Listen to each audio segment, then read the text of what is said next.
This past week saw a lot of changes as well as some things staying the same. President Barack Obama defeated former Governor Mitt Romney to win a second term in the White House on Tuesday, while former North Dakota Attorney General Heidi Heitkamp defeated Congressman Rick Berg to win a seat in the United States Senate. Good evening. I'm Courtney Oliver. And I'm JT Petsch. Welcome to the James River Valley Report. Another big story tonight is the Jamestown College men's soccer team winning a national playoff berth after taking 2 games to win the AII Conference Championship in California over the weekend. Josh Knutson will have more on that during the sports segment. Turning to the election recap, history was made right here in Jamestown last Tuesday as 2 new Senate representatives, both with ties to Jamestown College, were elected to the State House. JC alum Democrat NPL candidate Jessica Hake was the top voter in the District 12 House race, while current student Alex Loyson won the second House seat by defeating 24-year incumbent Lyle Hansen. And the Democratic NPL party took a state Senate seat away from the GOP, with John Garbinger defeating Republican candidate Bernie Santorum to fill the open seat of longtime GOP Senate Dave Neething, who will be retiring. Well, it was very exciting. The way the votes come in, they come in all at one time. Mm-hmm. And years ago, it used to be coming in by wards and precincts, and, mm-hmm. and you could build up to it. Right. But now they just come in right now, and it's a one-shot deal, and it's over. Yep. Pretty exciting. Right. It's going to be exciting. Lots of energy, lots of fresh ideas, lots of enthusiasm, and anxious to get to work for the people of District 12. The first thing that came to my mind was, all the great support that I had throughout the community and with the volunteers and my family members. Mm-hmm. So I was pretty happy. Friday night saw Jamestown College visited by world-famous flutist Eugenia Zuckerman, who performed a concert in the Ryland Fine Arts Center's Denault Auditorium on Thursday. Zuckerman, who also serves as CBS News chief music correspondent, spoke at a luncheon on the campus, giving a brief overview on her life as a musician as well as a journalist. Student media director Steve Listipad and 4 JC students traveled to Chicago recently to attend the College Media Conference. JCTV 16 station manager Rebecca O'Toole filed this report. 4 Jamestown College students, Jessica Gulseth, Beth Ryan, Josh Knutson, Rebecca O'Toole, and 2 faculty members, Steve and Lori Listpad, journeyed to Chicago, Illinois for the 5-day National College Media Convention. The convention took place in the heart of downtown Chicago at the Sheraton Hotel, where students from colleges all over the nation gathered to learn an array of topics, including new media, broadcast, radio, design, sports, advertising, and much more. This was not only an opportunity to gain knowledge, but also a chance to collaborate ideas with other students. While talking to students across the nation from schools of all sizes, the group realized how similar Jamestown College is with other college media programs. Even after long days of sessions, the group tried to explore as much of Chicago in the short time allotted. Award-winning Moroccan-American filmmaker Hakeem Balabis was on the campus of Jamestown College today, taking part in Caravanserai's 2012-2013 film residency tour. 2 of Balabis' short films are being showcased, A Nest in the Heat and Whispers. Balabis spoke about the changes in technology and how they are influencing the filmmaking process. 35mm, everything. Format doesn't matter. As long as you can lock in on a moment that's essentially human, that reveals something about you or about the people that you're dealing with. After the break, Jessica Gulseth is in with the weather. In 1977, in Johannesburg, South Africa, an 8-year-old boy picked up the game of golf from his father. By the age of 9, he was already outplaying him. The odds of this gentle lad winning the Junior World Golf Championships at the age of 14, 1 in 16 million. The odds of that same boy then making it to the US and European Pro Golf Tours, 1 in 7 million. The odds of the Big Easy winning the Open Championship once and the US Open Championship twice, 1 in 780 million. The odds of this professional golfer having a child diagnosed with autism? 1 in 88. Ernie Els encourages you to learn more at autismspeaks.org/signs. Early diagnosis can make a lifetime of difference. Mule deer reproduction in North Dakota is at record low levels for a second year in a row. Game and Fish Supervisor Bruce Stillings says the severe winters from 2008 to 2011 was devastating for the mule deer and pronghorn populations. A milder winter and a spring and a summer with more precipitation would go a long way to help the animals recover. Well, Jessica, this weekend was definitely cold. I froze my Katusha off a little bit this weekend at that football game. What can we expect? This weekend we experienced some snow and ice. Right now there are a few inches on the ground and it's not going to melt anytime soon, nor will we be adding to it this week. A very cold, dry, uneventful week ahead of us. You're going to want to pull out your winter coats if you haven't already, because tonight we're going to see a low of 12 degrees. Tuesday, partly sunny with a high near 35 with winds from the southwest, a low of 21 degrees for the night. Wednesday, expect a few clouds and a high of 37 for the day and a low around 23 once the sun goes down. Thursday, mostly sunny and a high of about 34 degrees, which will drop below freezing for the night to about 20 degrees. Friday, again mostly sunny with a high around 40 degrees, one of the warmest days this week. Saturday and Sunday, a few clouds in the sky and a high in the upper 30s, low 40s.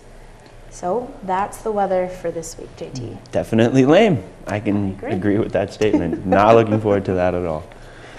Special Olympics North Dakota honored 15 individuals, organizations, and businesses from throughout the state for their commitment and support. Jamestown College received the Outstanding School Award as they have supported Special Olympics for more than 10 years by providing volunteers, facilities, and donations. Valley City native Kelly Klein was named Female Athlete of the Year. This year, Special Olympics North Dakota celebrated its 40th anniversary. When we come back, New York Governor plans to rebuild the city, Josh Knutson has sports, and a food delivery car is stolen but still making deliveries in Connecticut. Courtney Oliver will tell us more after this.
An administration official says New York Governor Andrew Cuomo is planning to request at least $30 billion in federal disaster aid to rebuild after Superstorm Sandy.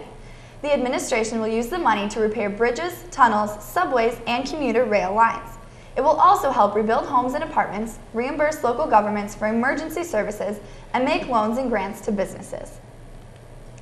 Looking at sports, with two Jimmy teams qualifying for nationals and the football team wrapping up their season with a win, it proves to be an exciting weekend in local sports. Not to mention the Vikings pulled out a win, and what's this about a NASCAR fight? Well, Courtney, things got a little heated in Arizona, and not just temperature-wise, but more on that later. The Jimmy's men's soccer squad made history this weekend. The Jimmies earned their first ever berth to the NAIA National Tournament after defeating Ashford University 3-0 Saturday to win the AII Conference Tournament in San Marcos, California. The Jimmies' win comes 20 days after they were defeated by Ashford University 2-1 in Clinton, Iowa. The Jimmies earned the right to face Ashford University after defeating the University of Houston Victoria in a shootout 5-4 in a game where the Jimmies conceded 2 goals in the last 62 seconds of regulation.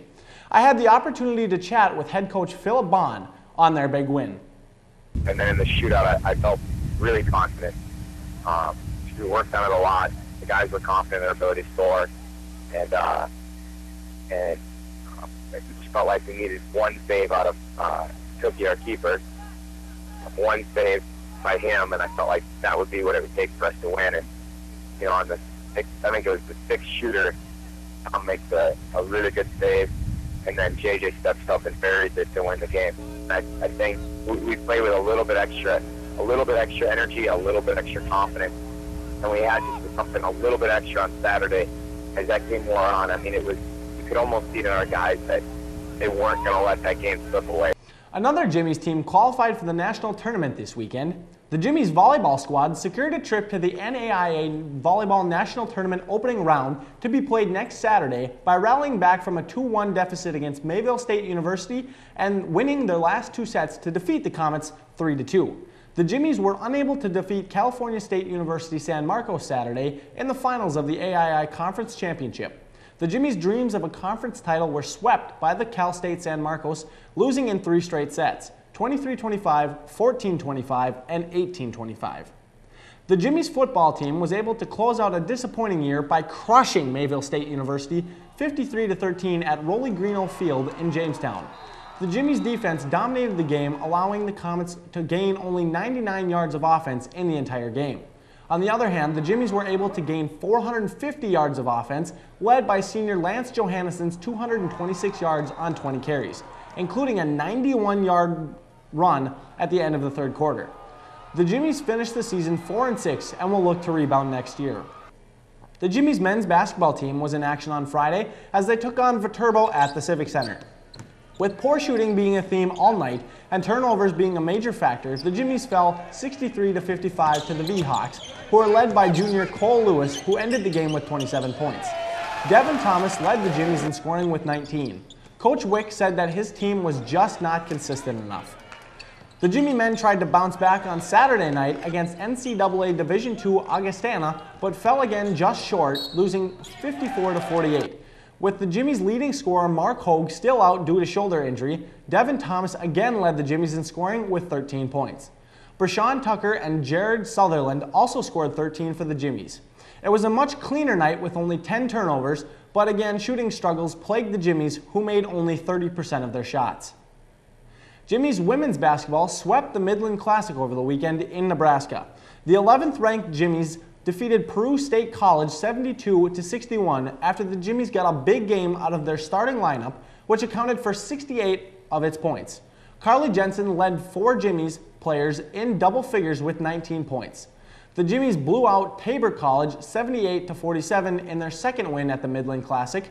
The Jimmies strung together a 16-2 run midway through the second half that turned an already comfortable 18-9 lead into a 34-11 bulge. Megan Pold led the way for the Jimmies, scoring 19 points off the bench. The Jimmies will play Minot State University Tuesday in Minot, North Dakota. And NASCAR fans got to experience something a little different on Sunday when Clint Boyer and Jeff Gordon got into more than just a wreck. Gordon and Boyer had been into scuffles on the track before in recent weeks, and this week at Phoenix, Gordon finally snapped. Going into turn 3, Gordon pulled back and intentionally bumped Boyer, sending both drivers into the wall. As soon as Gordon got back to the pit stalls, Boyer's crew swarmed Gordon and a fight broke out between the two crews and drivers. No action has been taken by NASCAR yet, but penalties could come up later this week. And that wraps up a crazy weekend in sports, Courtney. Well, thanks, Josh. And before we go, police in Connecticut say a man stole a Chinese delivery car and continued to drop off orders so he could keep the customers' money. The police received a call from the actual delivery driver saying his car had been stolen after he left it idling as he made a delivery.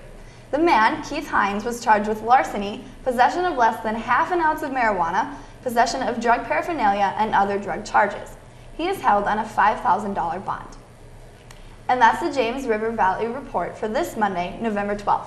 For JT Petsch, Jessica Gulseth, and Josh Knutson, I'm Courtney Oliver. Thanks for joining us. Good night.